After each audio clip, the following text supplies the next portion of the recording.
అన్నం పెట్టే రైతన్నలను నిజాయితీగా పనిచేసే అధికారులను రాజకీయ బలిపశువులుగా మార్చాలనుకుంది పచ్చ మీడియా. నిజాలను దాచేసి అబద్ధాలను ప్రచారం చేస్తున్న ఆ మీడియాకు, దాన్ని పోషిస్తున్న విపక్షాలకు చేతల్లో సమాధానం ఇచ్చారు రైతులు. ఇది ఆరంభమే, పద్ధతి మార్చుకోకపోతే అడ్రస్ లేకుండా పోతారని హెచ్చరిస్తున్నారు. ఇంతకీ అన్నదాతలు, అధికారులు ఎందుకు పచ్చ మీడియాపై భగ్గుమంటున్నారు? అసలేం జరిగింది? రాష్ట్రంలోనే కాదు దేశవ్యాప్తంగా వర్షాభావం నెలకొంది. ఫలితంగా శ్రీశైలం ప్రాజెక్టులో నీటి లభ్యత తక్కువగా ఉండటంతో జలవనరుల శాఖ అప్రమత్తమైంది. కేసీ కెనాల్ పరిధిలోని ఉమ్మడి కర్నూలు, కడప జిల్లాల్లోని 2.65 లక్షల ఎకరాల ఆయకట్టులో వరికి బదులు ఆరుతడి పంటలు వేసుకోవాలని సూచించారు. రైతులు కూడా అధికారుల సూచనలతో పంటలను వేశారు. ఓ ప్రణాళిక ప్రకారం నీటిని విడుదల చేశారు. ప్రతి నీటి బొట్టు రైతులకు ఉపయోగపడాలనే ఉద్దేశంతో వారబందీ ప్రకారం నీటిని విడుదల చేశారు. ఇట్లాంటి తీవ్ర ఇబ్బంది పరిస్థితుల్లో కూడా మనము ప్రతి ఒక్క రైతుకి మనము అసలు వరికే నీళ్ళు ఇవ్వలేమనే పరిస్థితిలో ఒక దశలో ఉండింది. వరి పంటలు కాపాడగలుగుతామా లేదా అనేసి. అయితే కర్ణాటక రాష్ట్రంలో కురిసిన వర్షాల వలన ఒక 2 దప్పాలు మన వినాయక చవితి తర్వాత మన నవంబర్లో ఒకసారి వర్షాలు మనకు పడడం వల్ల అక్కడ వచ్చిన కొంత ఫ్లడ్ మనకు చాలా ఉపయోగపడింది.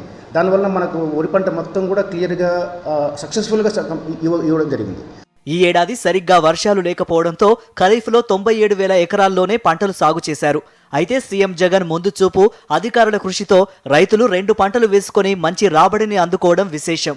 జొన్న పంట వేసినాను 10 ఎకరాలు. కేసీ కెనాల్ ఆయకట్టు ద్వారా మాకు 2 తళ్లకు నీళ్ళు ఇచ్చినందుకు 3వ తేదీ టీడీపీ ఈనాడు పేపర్లో ఏఈ కానీ డిఈ గారు కానీ మాకు నీళ్ళు అమ్ముకున్నారని ఈనాడు పత్రికలో వేసినారు. అది పచ్చి అవాస్తవము. మేము గత ప్రభుత్వంలో అట్లా జరిగింటుందేమో కానీ దాన్ని చూసుకొని ఈనాడు పేపర్ వాళ్ళు వేసినారు. ఈ ప్రభుత్వంలో అయితే రైతు పక్షపాతి కాబట్టి ఈనాడు పచ్చ వార్తలు, పచ్చ మీడియా ఈ వార్తలల్లా కట్టుకథలు అల్లి రాస్తున్నారు. ప్రజలు గమనించి దీని మీద దయచేసి ఎవరూ నమ్మొద్దని మనవించుకుంటున్నాము. దీని ద్వారా మేము ఇప్పుడు 10 క్వింటాలు 15 క్వింటాలు అయ్యేది 25 క్వింటాలు అవుతున్నాయి 2 తళ్ళు నీళ్ళు ఇడిచినందుకు జగన్మోహన్ రెడ్డి గవర్నమెంట్లో. మేము జొన్న వేసినాము. ప్రభుత్వం వారు ఆరుతడి పంటలు వేసుకోమని మాకు ముందే చెప్పినందుకు మేము జొన్న, మినుము పంటలు వేసుకున్నాము. జొన్న పంటకు కూడా వర్షం పడలేదు. వర్షం పడకుండా 2 తళ్ళు నీళ్ళు ఇచ్చింది గవర్నమెంటు. ఫస్ట్ ఒక తడి నీళ్ళు ఇచ్చానింది, మళ్ళీ నీళ్ళు ఉండేందుకు సఫిషియెంట్గా ఉండేందుకు మళ్ళీ 2వ తడి కూడా నీళ్ళు ఇచ్చి మా జొన్న కౌంటర్ను కాపాడినారు. ఎటువంటి ఇబ్బంది లేదు.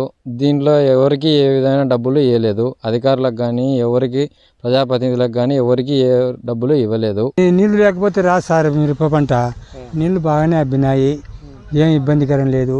ఇప్పుడు కూడా వచ్చినాయి నీళ్లు. మళ్ళీ ఇప్పుడు కూడా తడి పెట్టేదలుచుకున్నాం. వచ్చినా ఇబ్బంది లేకుండా వచ్చినాయి. ఆడుకోసారికి మాకు ఇబ్బంది లేకుండా పండింది. అన్నదాతల కోసం ప్రభుత్వం ఇంత కష్టపడితే ఈనాడు తప్పుడు కథనాలను రాసింది.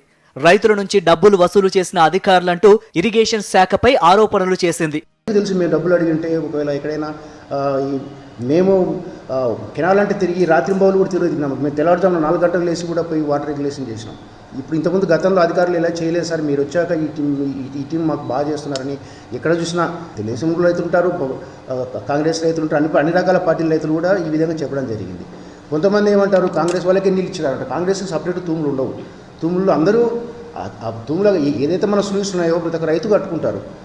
అందరూ తెలుగుదేశం రైతులు కూడా హ్యాపీగానే ఉన్నారు. అందరూ తెలుగుదేశం ప్రజాప్రతినిధులు కూడా ఈరోజు మనల్ని ఫోన్ చేసి మీరు బాగా ఇచ్చారండి, మీ స్టాఫ్ మీ సిబ్బంది బాగా కష్టపడ్డారు ఏదైతేనేమి కానీ వాళ్ళు ధన్యవాదాలు తెలిపిస్తున్న సందర్భాలు కూడా ఉన్నాయి.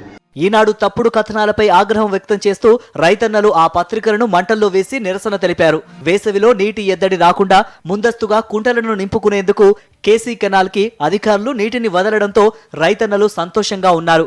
ఇరిగేషన్ శాఖతో పాటు జగన్ సర్కారుపై ప్రశంసలు కురిపించారు.